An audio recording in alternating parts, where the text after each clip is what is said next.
lebih dermawan dari angin yang bertiup.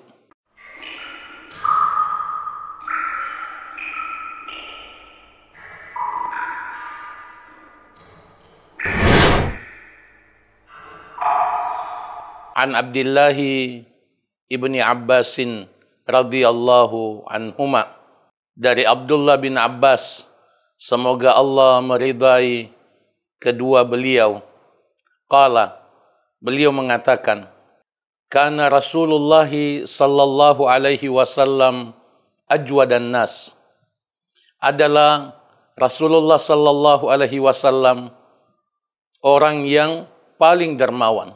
Tidak ada orang yang lebih dermawan dari Rasulullah sallallahu alaihi wasallam. Wa kana ajwada ma yakunu fi Ramadan, dan beliau paling dermawan pada bulan Ramadan. Puncak kedermawanan Rasulullah sallallahu alaihi wasallam itu pada bulan Ramadan. Hina yalqahu Jibril, ketika beliau ditemui oleh malaikat Jibril. Artinya sebelum atau sesudah bertemu dengan malaikat Jibril. Wa kana yalqahu, dan adalah malaikat Jibril menemui beliau sallallahu alaihi wasallam kulla lailatin min Ramadan, setiap malam dari bulan Ramadan.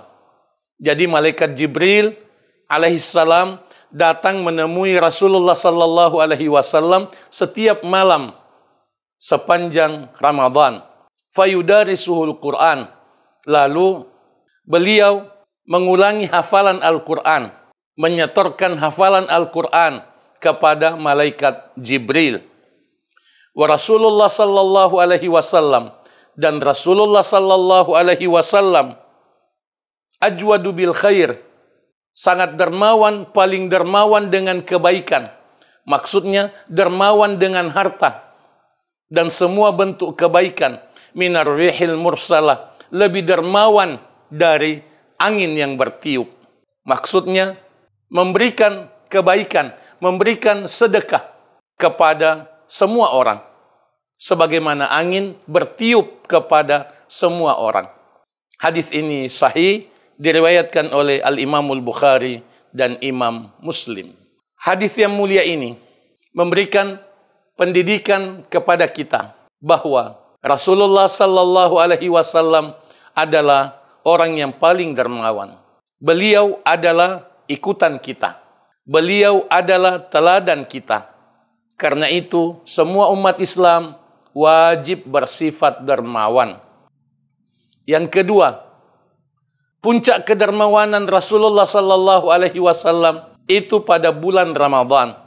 Karena itu kita mesti meningkatkan kedermawanan kita pada bulan mulia Ramadan. Karena kedermawanan pada bulan mulia Ramadan itu adalah pemuliaan terhadap bulan mulia Ramadan. Pahalanya lebih tinggi daripada kedermawanan di luar bulan mulia Ramadan.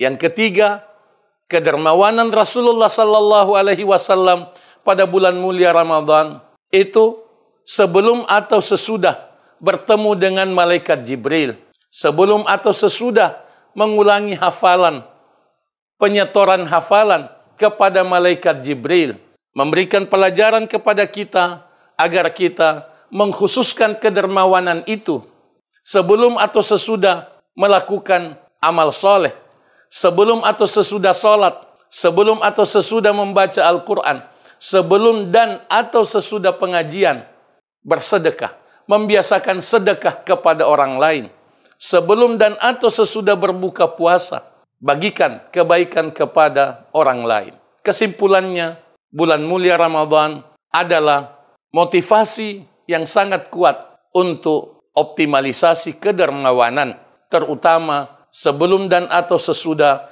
melakukan amal ibadah sepanjang bulan mulia Ramadan. Barakallahu fikum.